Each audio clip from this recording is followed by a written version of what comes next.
welcome to the Fortress Comic News, episode 94. I am one of your hosts, Chris, alongside the hype train known as Mike. It's me. And as I have a Green Lantern background. But before we talk about that, more importantly, we have a very special guest on the show today. Stephanie Phillips. Yeah.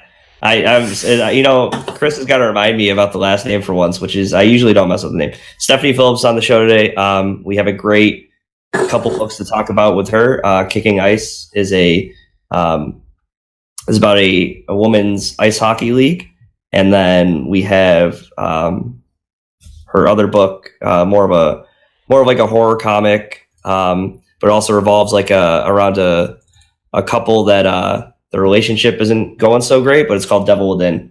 So we'll be talking to her at the middle of the show. Yeah, Mike and her nerd out about horror stuff. Yeah, whenever we get like a horror writer on the show, Chris kind of is like, oh, this stuff spooks me out. I can't. I just take a nap, Awesome. Well, what's going on in your life, Chris? What's happening in your neck of the woods? Not a whole lot. Work. This. Yep. Watched Flash this week. That was pretty exciting. Nice. The biggest news of them all, the masterpiece known as King of the Hill is now on Hulu. Oh, wow. So that's going to be taken over my life. That's actually a pretty big deal. Yeah. I might actually get Hulu so I can watch I never actually watched them all in order. They at one point were on Netflix, and I have watched it all completely through in order. And goddamn, that show is great. I'm waiting for someone there's no outlet that has all of Seinfeld. And I really want to watch Seinfeld. Hulu. It's on Hulu? It's on Hulu. Oh my god. All right. Buying it tonight. There we go. When you add up all these streaming services, I should probably just buy cable. Think about it, but I won't because Spectrum are a bunch of evil overlords. Anyways, let's get to the news. Yeah. TV news. Falcon and Winter Soldier are getting their own series on Disney streaming. Damn. Yes. So Disney's like, okay, you want to pay for another streaming service? Well, we're coming out guns blazing. They're like, you want to see what happens to Winter Soldier? He's getting his own show. Yeah, this is the second limited series they've announced. So they've got Scarlet Witch and Loki, and now this. I think it's a cool idea, and it sounds like it's going to be like a one and done thing, however many episodes and one season, and that's it. I hope it's called Marvel Presents or something, and the first season is Scarlet Witch and Loki, and the second is Falcon and so on and so forth. So, but yeah, this is awesome, especially since it's going to be tied into their cinematic universe. It's genius. This is how you do it. Please take notes, DC. Please. Yeah. It's funny because I'm just got to the episode in Titans where they start showing Bruce Wayne, oh, you see the back of his head. Oh, you see the silhouette of Bruce Wayne, and his posture is almost I think they wanted you to think it was Ben Affleck, Bruce Wayne. I think Titans is supposed to be part of the cinematic universe overall. But we all know how that ends. So, anyways, we got a first look at the monitor for Elseworlds. Dude, I did not know this was this was oh yeah, by the way, Monitor is going to be in Elseworlds. If anybody knows Monitor, he's a little fella that travels through the time stream and kind of lives in between the multiverse almost. Stuff's happening. This goes back to my theory. I think this might be pre-Fortress Comic News theory. Yeah. I thought that Flash was going to end in Crisis on Infinite Earths. Right. And if we have a monitor, that means we can have an anti-monitor, right? Yeah, I mean, you can't get a monitor without having an anti-monitor. There's creation and destruction. That was the thing about the DC universe. There has to be a balance. Yeah. And with how Flash, whatever season we're on, has been going, they're really pushing that Crisis vibe even further. So I think this is all going to end in a Crisis on Infinite Earths, which would be amazing. You think all the shows are going to be over after the season? No, not after the season. I think like they're going to get to that point. I don't know if it's going to end the same way that Crisis did, but I think that's the storyline they're pushing towards, and that might be the end of Flash, or that might be I don't know, but I think that's definitely where they're pushing towards. Yeah, and now they're talking about they added Bob Fraser as Psycho Pirate, so I don't know what's going on. Like they're not. I mean, they're not holding back for this dude. They're bringing Psycho Pirates. I mean, we're going to talk about Heroes in Crisis, but Psycho Pirate definitely has. I mean, he's been pretty prominent in the comic books lately too. So, wow, stuff's happening. Things are happening. We got a Batwoman. I think they're just like, I don't know if someone over at DC was finally like, just let CW do whatever the hell they want. Like, they got a fan base. They got costumes. Give them the money. Let them do it big. Give them Batwoman. Oh man. If only they had a central head that didn't divide so Marvel back in the early 2000s really divided all their properties because they had to. Mm-hmm. And that kind of really screwed things for a little bit. Even though that the Marvel Cinematic Universe still thrived in spite of it, it really did kind of like, oh, this is great, but we don't have Spider-Man, and we know how that worked out. Right. It feels like DC is doing that to themselves. Like, instead of just keeping everything together, they're like, well, this universe can have Batman, this and Cyborg, but then this universe you can have Batwoman, and you can have. It's just like, why are you doing this? It's awesome that CW's thriving through all this, but fuck, man, if they had all the tools, how great would it be? I know. If they just make Grant Morrison the mastermind behind it all fit together, they'll just at the end of like the DC cinematic universe and the shows combining would just be we were all created by aliens or something. I don't think the general public can handle the fifth dimension. I just don't think they can. I don't know. Especially not Grant Morrison's fifth dimension. Yeah, there's some stuff by Grant Morrison that just, I'm like, he must have a higher level of thinking than I do because my brain hurts just even reading the sentence. Anyways, so there's some crazy stuff going on with this Elseworlds crossover. I was trying to catch up on Supergirl. I really only have time for Flash and Titans for like as far as like superhero punchy stuff goes. Yeah, you know, I'm gonna try to catch up on Supergirl when it all goes to Netflix again. We got a first look of Geralt, played by Henry Cavill. That was pretty quick. I think we got the announcement like a couple weeks ago. Yeah. So he shared on his Instagram. Okay, he definitely has the long gray hair, but he doesn't have a beard. And that's immediately what my first thought was, there's no beard. So then I start scrolling through the Instagram comments. Every comment is like, he doesn't have a beard. Why doesn't he have facial hair? He doesn't have. It's like, that's all. I mean, that's all people are going to notice. Like, just give him a beard, right? Like, I feel like this was a screen test. Yeah, it definitely was. But it really it reeks of. Remember, what was it? Not 4 or 5 months ago when we first saw the new Flash costume. Yes. And how bad it looked. Yes. It reminds me of that situation. So we all agree that this doesn't look great. Right. He's got the hair. He kind of looks like it, but all you see really is Henry Cavill, and yes, he's missing the facial hair. But this is not the final what we're going to see on screen. At least I don't think so. So yeah. I think this was a screen test. Them kind of putting everything together. I would be shocked if when they start filming, he doesn't have some sort of scruff or beard or whatever. Yeah. And I will guarantee you that at some point in the season, he will get the scar as well. Oh, yeah. He's getting slashed in the face. Yeah, so you're caught up on Flash. I'm caught up on Flash. Correct. How do you feel about it? Are you getting like season 1 vibes like I am? Yeah, it's... So I kind of binged them all in a few days, and Yeah, it's like so we get Flash. We find out his daughter is this other speedster, and they we have the family dynamic, and then the dude from American Pie shows up and starts stabbing people, and he's like this supposed to be the big villain. He's a serial killer that goes for metahumans and has this dagger that looks like a lightning bolt. Yeah. We don't really know what his deal is, but just mad.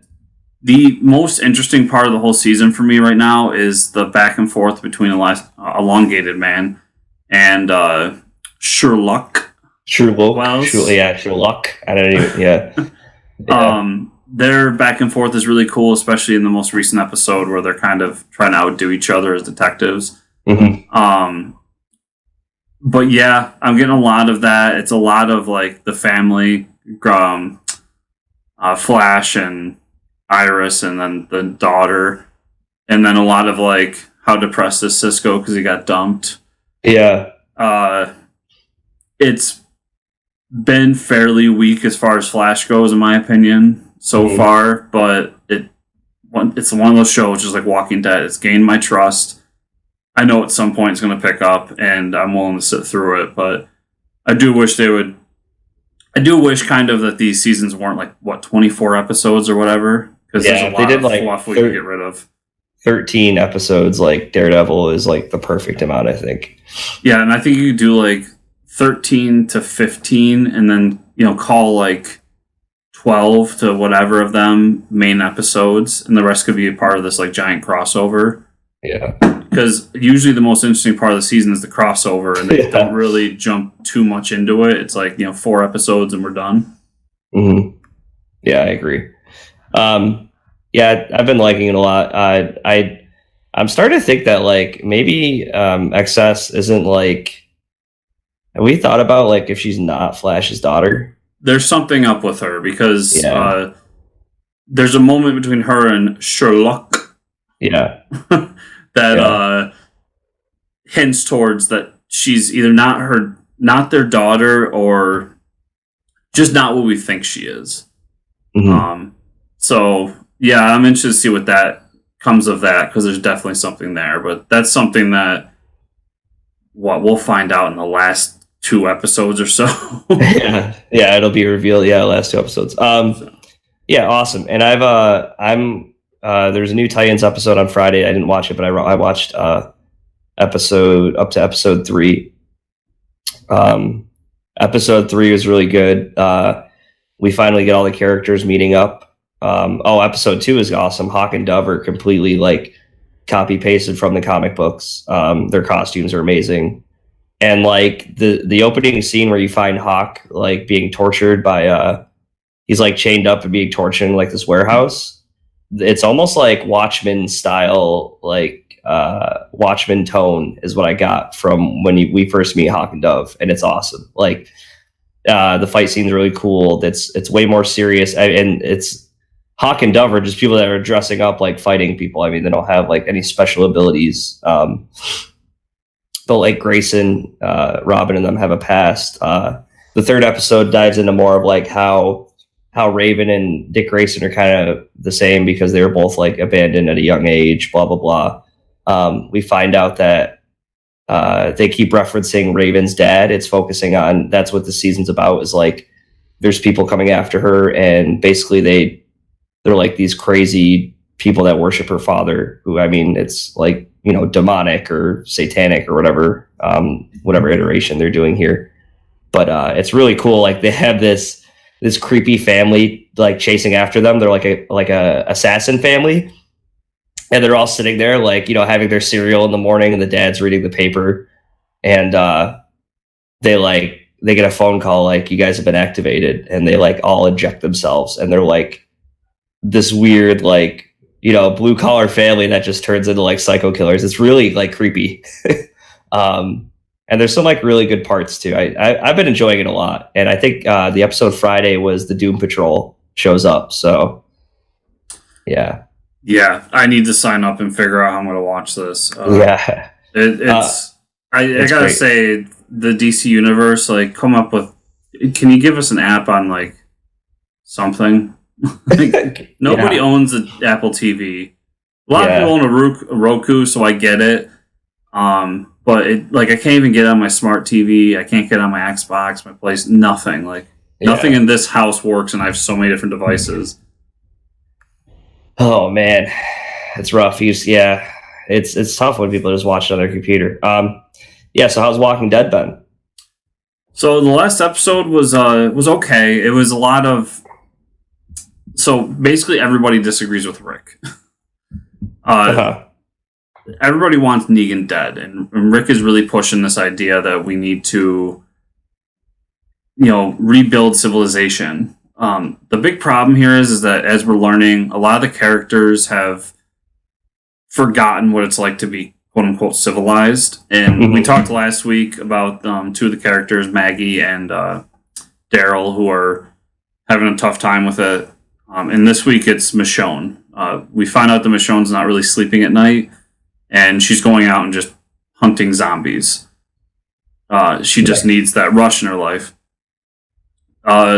There's a couple great moments in the show, or the episode this week. Michonne actually goes down to talk with Negan, and the whole talk between those two was interesting. And then we get kind of the saviors coming to fight back against the rest of the group because they feel like they're not being treated properly. And it causes kind of a brawl. Rick comes and saves the day.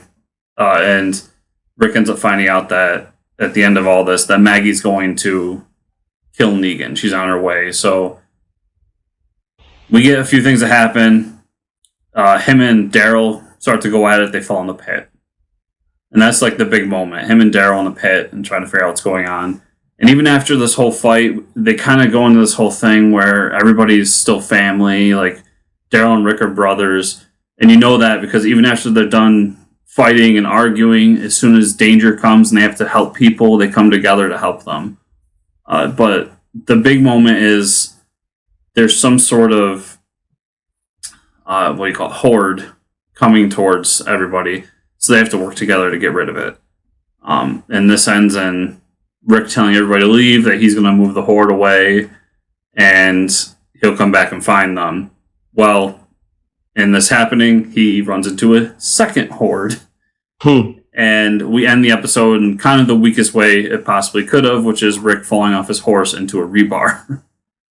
So now we find Rick with a giant chunk of rebar sticking through his, lower area, stomach, hip area. All in all, not the best episode. It was okay. I get what they were going for. So wait, so how did he get the rebar stuck in him? I think I missed that part. How is he dead? So he's not dead yet. Oh, but so as he's trying to move this horde through and get it away from the crowd, he runs into a second one and it spooks his horse. Oh, and the horse kicks back and he falls off and. The whole thing. And the episode ends with both the hordes coming towards him as he flails for a second trying to get himself off and he passes out from the pain. I really hope this isn't the way that Rick dies. Yeah, that's because it's super lame and it's just too convenient. Yeah. But I have a feeling that's not the way he's going to die. We don't really know what episode he's going to die in. At least I don't think we do. But all in all, this was one of the weaker of the 4 episodes. But once again, it's all in all, we've had 2 good ones, 2 ones, and still really enjoying the season though altogether. Nice. So as far as movie news goes this week, I'm laughing because the notes say McGregory. Ewan McGregor is cast as Black Mask in Birds of Prey movie. Now, we talked about Birds of Prey. We're both kind of meh, but now that they got Ewan McGregor to play Black Mask, I'm actually really excited for this. I love Ewan McGregor. Obi-Wan fans out there. He was amazing in Fargo last season. He played 2 separate characters that were twin brothers. Huge fan of this dude. So it's got my money opening night because of this. Easily.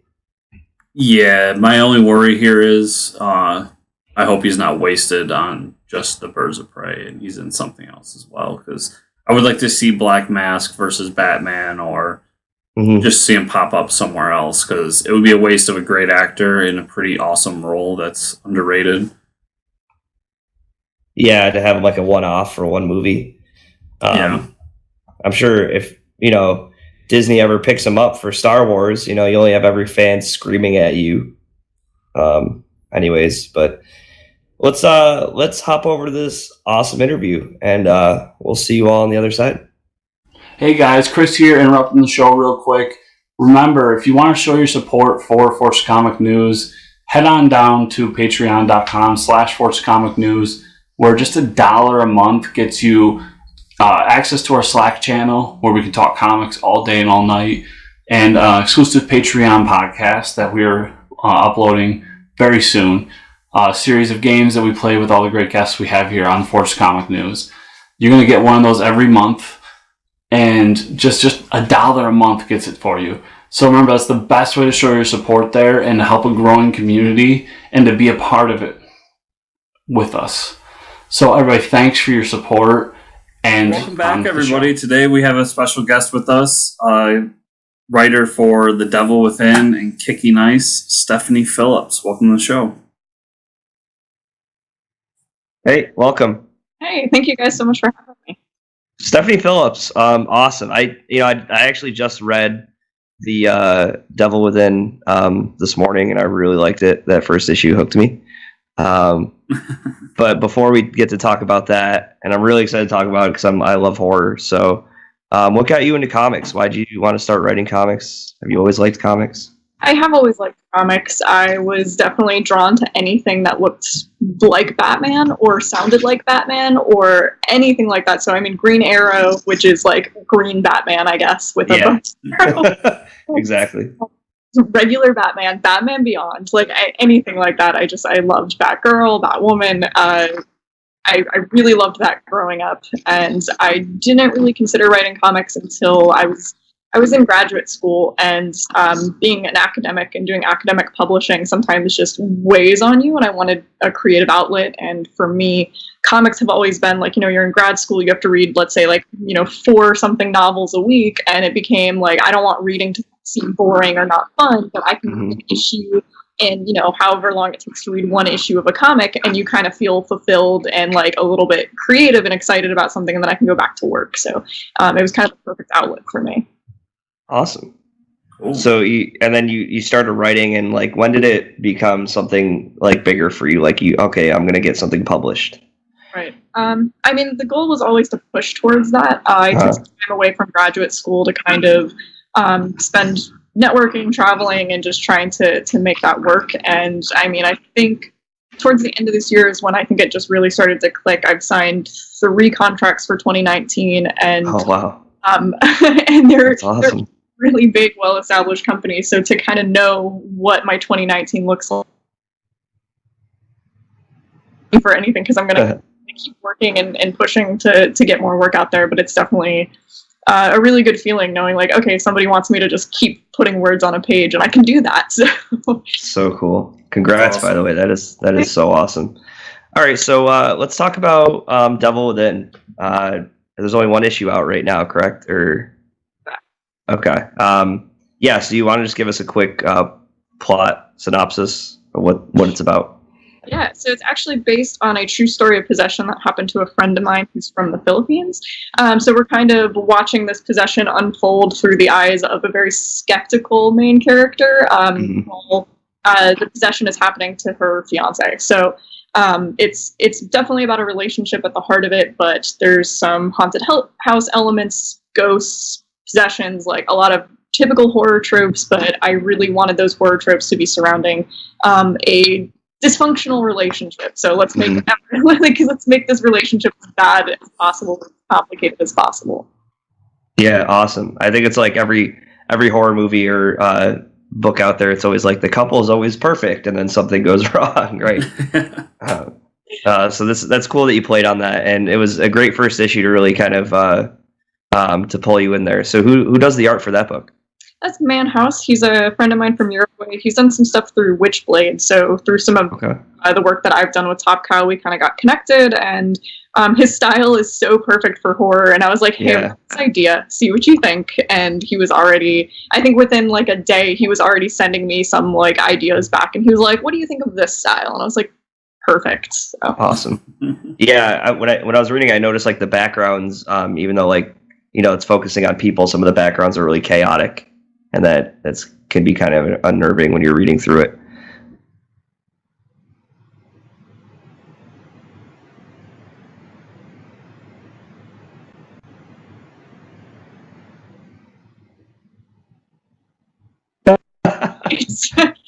It's kind of like, okay, so what are things that have kept me up all night before? Oh, easy, got a list. I think I'm weird in that regard. I think most horror writers are like have this list of like their first time seeing The Exorcist and things like that. And I mean, I've probably missed most of those movies because my eyes were closed. So something I'm interested in.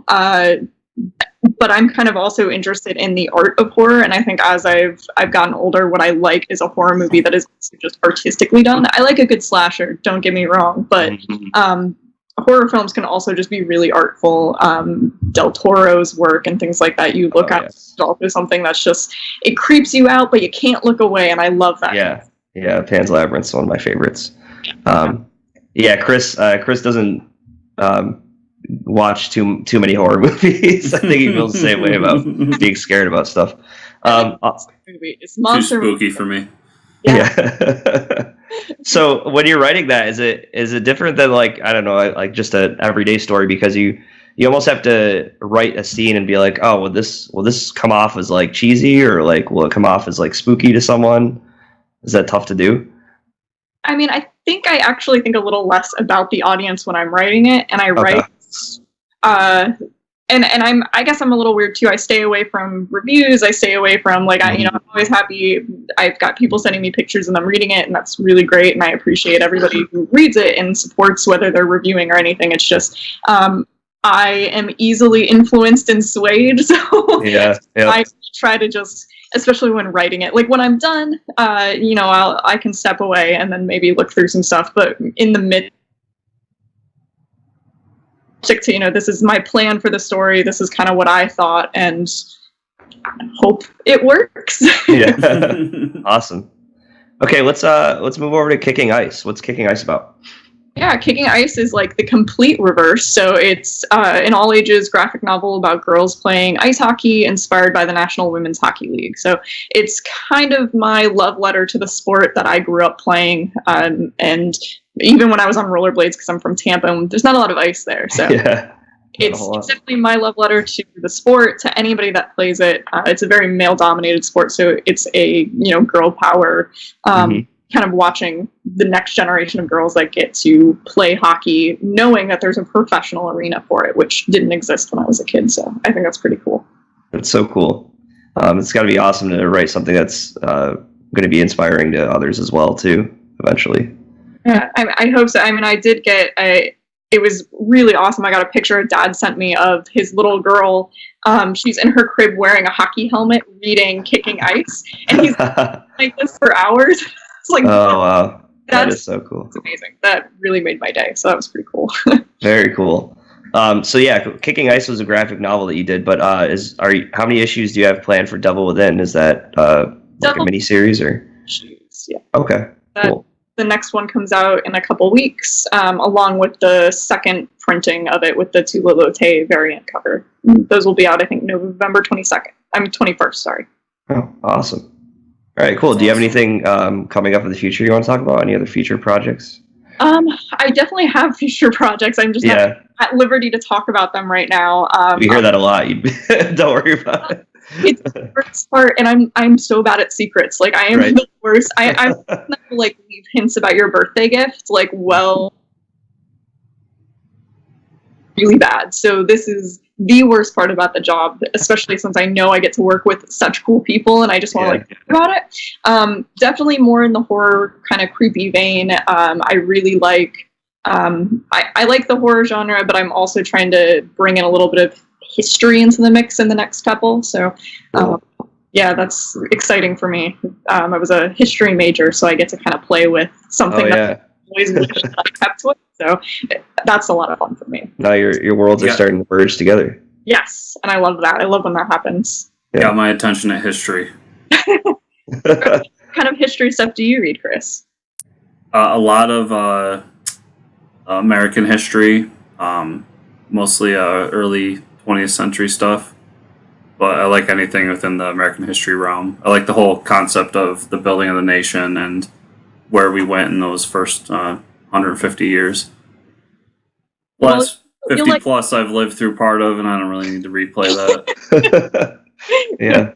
I did a lot of early American history, so one of the books is definitely heavily influenced by some of my graduate work in that area, getting to play with some kind of early literary tropes from kind of the nation building era, which is always been something interesting to me. There's a lot of weird horror that came out of that time period, influenced by things like plague or being scared. Mm-hmm. A rebellion gone wrong or something. So, yes, I definitely pulled in some of that, and it's been a lot of fun for me to work. Very nerdy for me to work on. That's awesome, though. Yeah, and you're right about the past having lots of weird horror stories coming out of it. I think there was that podcast that is a show on Amazon now, but each episode is like geared towards how lobotomies got started and just weird stories like that, and like the whole start. And it was like, people back in the day were cutting hearts out of like their loved ones after they were dead and burning them because they thought their family was cursed, and all this like weird stuff was happening. Yeah, it's definitely an interesting era for sure. Yeah.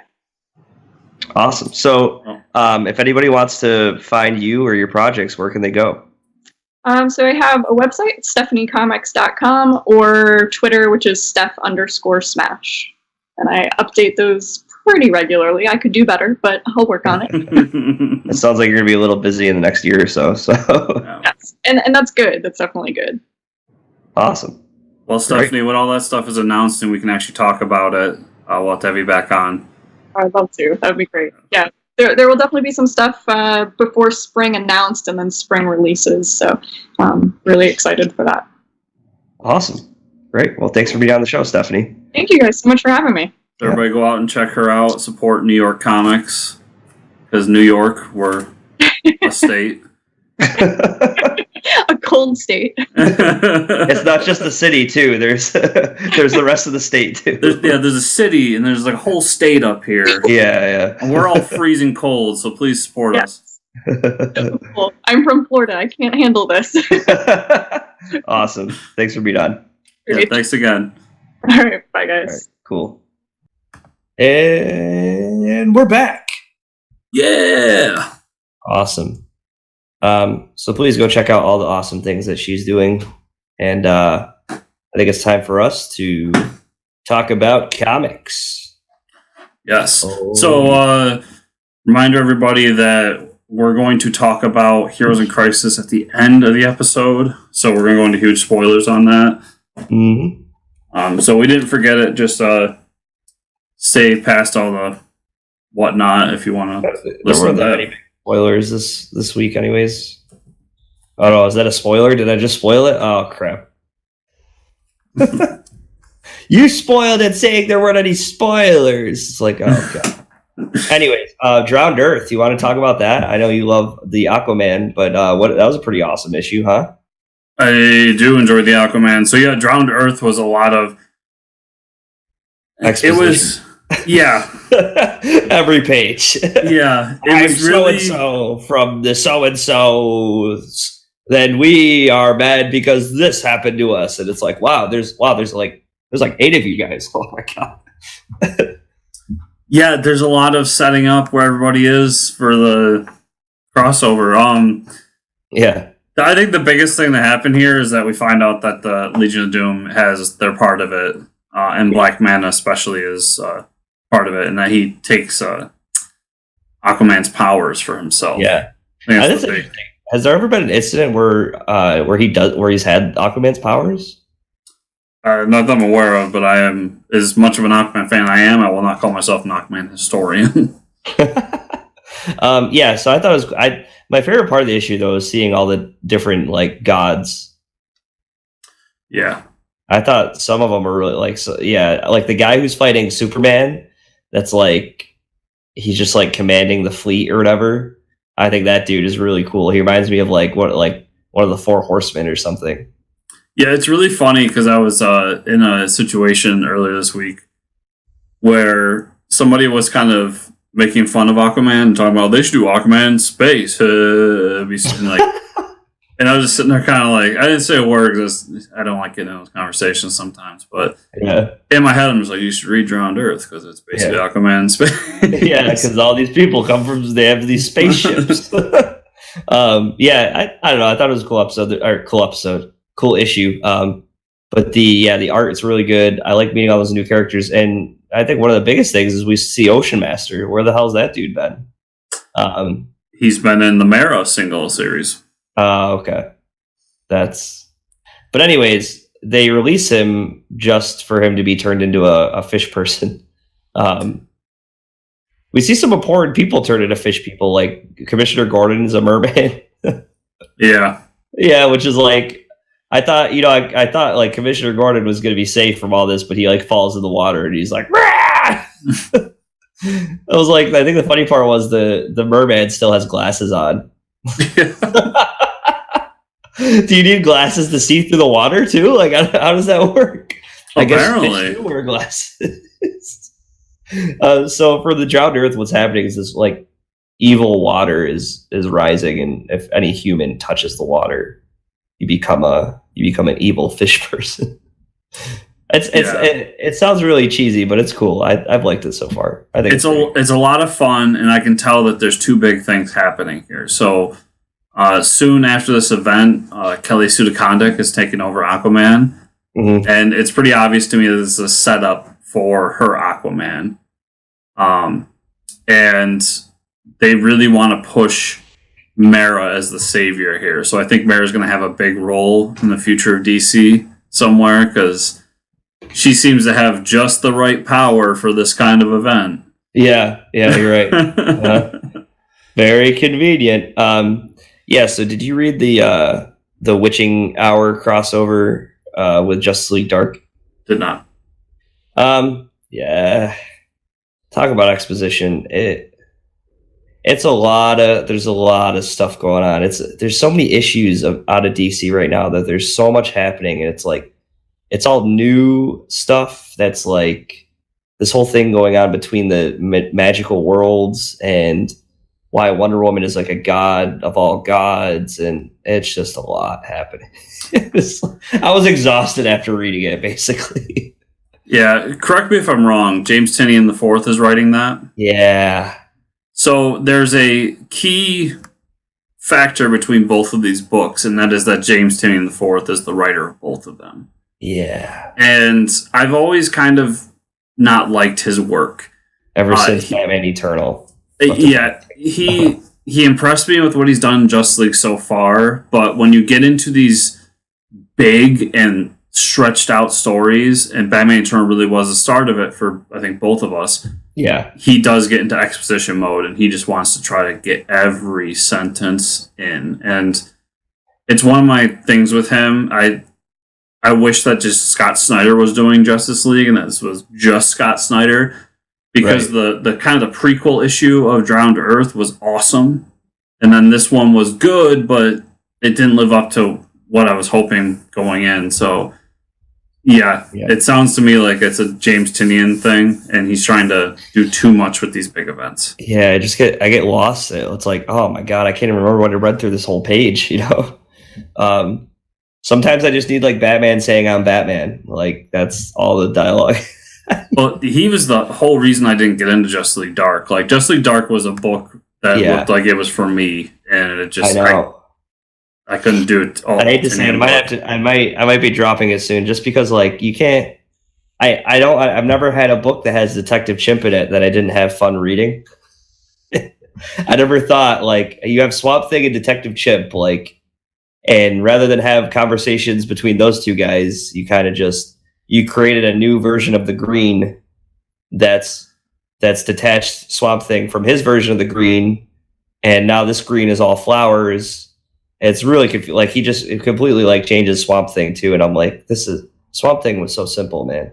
And I feel like they really want Wonder Woman to have her own corner of the universe again. Yeah. And they want her to kind of like helm magic as her corner, and that seems to be what they're really doing with this Justice League Dark book. They're trying to. This is basically their over convoluted way of connecting like Greek mythology and saying that it's magic. Is all it is. Like, if you read between the lines, they're just saying that like all the gods were created by magic and Wonder Woman. So that means Wonder Woman, like Queen of the Amazons, is Queen of Magic. Whatever. Anyways, we're moving on. We're gonna save Heroes in Crisis for last, like you said. What about the main book we all want to talk about from this week? Deathstroke and Yogi Bear. Yes. Yeah, like they look at did you see Chris's face light up? Like he's been wanting to talk about this book for like 5 days. So if anybody doesn't know, this week was the re-return of the Hanna-Barbera DC Comics crossover. Yes, And it was. more importantly, we got Deathstroke and Yogi Bear. So I'm going to let you talk about this one. I just did a lot of talking. So yeah, Yogi Bear is out there stealing picnic baskets, and his little buddy Boo Boo goes missing. And who do you think he hires? Well, of course he hires Deathstroke. Why not? You know? And all of the woodland creatures are like turning kind of evil and chaotic, and they don't know why. They end up finding out it's because of Hive. Because why wouldn't it be because of Hive? Why would the bee pun villain organization be the enemy of Yogi Bear? It makes sense. Yeah. Probably the most fantastic part of this book, and I don't have it in hand, but was Deathstroke starts going through all the different people he's taken down, and he compares a supervillain to a Hanna-Barbera character. So it's like King Shark and Jabberjaw. Yeah. And that goes on for like a page and a half. It's fantastic. Yeah. All in all, it was an awesome book, and I had so much fun reading all of Yogi's parts in the voice of Yogi. I know. And then like the back and forth between him and Deathstroke. But probably the most fantastic part is when Deathstroke finally gets the payment for his work. It's a bunch of picnic baskets. It's a bunch of picnic baskets. And they're liverwurst sandwiches, which is, this whole issue, there's some underlying hate for liverwurst. I will tell you, liverwurst is one of my favorite sandwiches, so I actually like liverwurst. It's because you're an animal. That's mean. No, I actually like liverwurst too. So see, all right. So we have 2 for liverwurst. Hey, if you want to drop us an email, tell us what you think about liverwurst. FortressComicNews@gmail.com. Did you read any of the other ones? That was the only one I read. I bought all of them, but the only other one I got to read was the Green Lantern and man, Huckleberry Hound. Yeah, Huckleberry Hound and Green Lantern. I have that one too. I just have to read it still. That's a Mark Russell book. I like Mark Russell's stuff. It's a very deep dive into 60s and 70s black rights culture and black rights movement and how Vietnam is affected with it. And it's a really deep book. Yeah, it's not going to be as fun as Deathstroke and Yogi Bear. Yeah, it was much deeper than I wanted when I was at the time. I actually got a few pages in and stopped, and then came back a few days later because I was I just wanted Green Lantern and the giant dog to. You're like, jokes, whoa, they took it. It's one of those books. I got to set this one down for later. But going into it with that thought, it's a really good book. There's a lot of Stewart is still new to being a Green Lantern. He just got his ring. He just lost his brother to the war. Actually, not even to the war. His brother came back from the war and he was killed by cops in Harlem. Oh, geez. And then he's sent to war, and then he gets the ring, and he's training, and he's sent back and told, now go and live on Earth, but you can't use your ring. You need to learn that there's times that you don't need to use it, and he's got to look and watch all these riots and police brutality and all this stuff happening, and he has to kind of hold himself back from using his ring. And in the background, Huckleberry Hound is just kind of a comedian who's used to be a big star and isn't anymore, and he kind of questions him too, like, why do you just stand here and do nothing when you have the power to do everything? It's a super deep book, but I really loved it. It was much deeper than it had any right to be. I'd actually compare it a lot to the Batman Elmer Fudd crossover. Oh yeah, that was so serious. Yeah, you didn't expect that kind of deep or seriousness to it, and that's what this book is for these ones. I haven't read the other two though. Awesome. Yeah, all I have to talk about now is Heroes in Crisis. All right, so I'll do quick through mine. Sonic Hedgehog number 2. So basically, it's the fight between Sonic, Knuckles, Shadow, and Super Neo Sonic. And at the end, we get kind of his Frieza moment where he finally gets his final form. Nice. And he's this giant, like, mecha robot thing. It's fantastic. Oh, that is great. I love me some Sonic the Hedgehog. Marvel 2-in-1, number 11. This is the Thing in Fantastic Four. So this is Thing in Mr. Fantastic. This is Thing taking Mr. Fantastic back to the dimension where they were at the end of the last issue and grabbing the Thinker and kind of showing him what him and Johnny went through. And then vice versa, Reed's kind of like, I know we made the wrong decision, but this is why. And he goes and shows Ben why. So it was kind of an issue of Ben was mad that Reed was gone, and Reed was like, this is why we made this decision. And then kind of come to a mutual moment where they realized that there was no ill will. There was just misinterpretations. It was a really good issue. Chip Zdarsky is killing it on that book. I'm sad to see it go. And then Daredevil 610. This is the Death of Daredevil series. So it's a lot of... So we know that Wilson Fisk is the Kingpin now, and we find out that he's somehow rigged the election. So this whole issue is them finding the proof that he rigged the election. And there's a mystery assassin involved, and I really like the design of the assassin. They kind of design him like a traditional Catholic priest, and he's got a cross that all white with a red cross that goes through his face as his mask. But he uses swords that are made of bone. Nice. It's very interesting, and a lot of this issue was them picking up Wilson's second, right hand or whatever you want to call it, and thinking they're going to get him to talk, and then the assassin shows up and kind of ruins everything. Nice. Charles Soule's killing it on that. And then The Realm, number 10. I talk about The Realm a lot, but it's just fantastic. This whole issue was... So the group is in this dungeon trying to find their way out, and their leader's been taken. They, at one point, run into... If anyone's played D&D out there, which, Mike, I know you're one of them, they run into one of those gelatinous cubes. Oh, gross. Yeah. At one point, they find, like, a skeleton kind of wiggling around in it and all types of things. There's a lot of D&D tropes in this book, and I love it.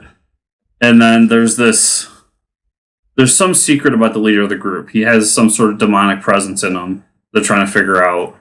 And this kind of spider demon guy is trying to get it out of him. Is unsuccessful, and the crew helps him. A lot of just fighting back and forth between this spider demon and his like minions and the group. And at the end, they find their way out with some treasure, and they're just like, yeah, let's get the hell out of here. Gelatinous cubes are bad time. The Realm is a fantastic book for anybody that likes D&D and The Walking Dead. It's kind of a great mashup of that. That's what I keep saying. I definitely recommend it.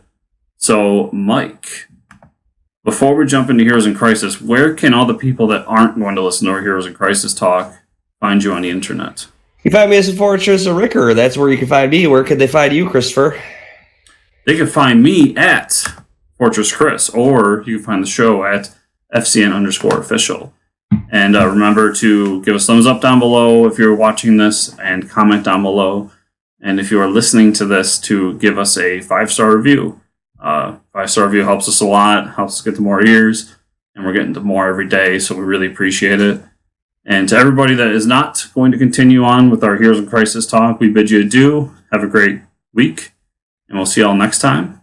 Time to talk about Heroes in Crisis number 2. Let's do it. Go. Okay. So we get Harley Quinn. She goes and seeks out the kind of funny. She goes to Penguin. At first I was like, why, of all the Batman villains to go get help from, why Penguin, right? Yeah. But then we realized that, well, she went to get help from Penguin to get caught by Batman. Like, she was waiting for Batman. I think the awesome part of that was we see her playing cards with a penguin. Yeah. That was really cool. So she's kind of like hiding out, waiting for Batman to show up. And then she believes that Booster still killed everybody, right? But Booster doesn't remember anything. So who does he go seek out the help of? Well, this is after he's kind of laying there dying, and Skeets shows up and helps him out. There's a nice Deus Ex Machina thing right there, right? He's like, oh, he's dying. Oh, bring Skeets in. Okay, now he's alive. Yeah, it's a great comic science moment, because Skeets goes, I healed you with ways that this century does not understand. Now let's move on with the story. They didn't show him doing anything. He's just like, I healed you. Okay, you're better. And then so Booster Gold goes to Flash because he needs a detective, and he's like, you need to go. He's like, so what did you find out about the dead bodies? And Flash doesn't know what he's talking about. And then Flash hears what he's talking about, and goes and investigates it in the matter of seconds, and comes back and says, what did you do? So obviously Flash thinks he killed everybody as well. I don't think Booster Gold would kill everyone. I don't think that's Booster Gold's character.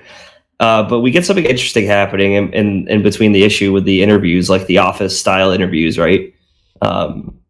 Where the heroes are sitting alone, and Superman seems to be the most interesting one, where he talks about, I have two sides to me. I have the great American hero. I have the blue collar reporter. But he's like, what if that's not me? What if I'm supposed to be the opposite? And I think I'm getting at, they're trying to talk about, what if I'm supposed to be the villain, right? Which I think it's almost like, did he kill everyone? I think that with Superman, they're really going for that idea of split personalities. Like, he doesn't know who he is. Mm-hmm. Is he Superman or is he Clark Kent? That's what I got out of it, at least. Yeah. Well, then he talks about he talks about being someone different, completely different than what he is now. So maybe there's a third personality. I don't know. Maybe. We know it involves Psycho Pirate, right? We've seen Psycho Pirate's mask on the cover, so something weird's happening here. Yeah.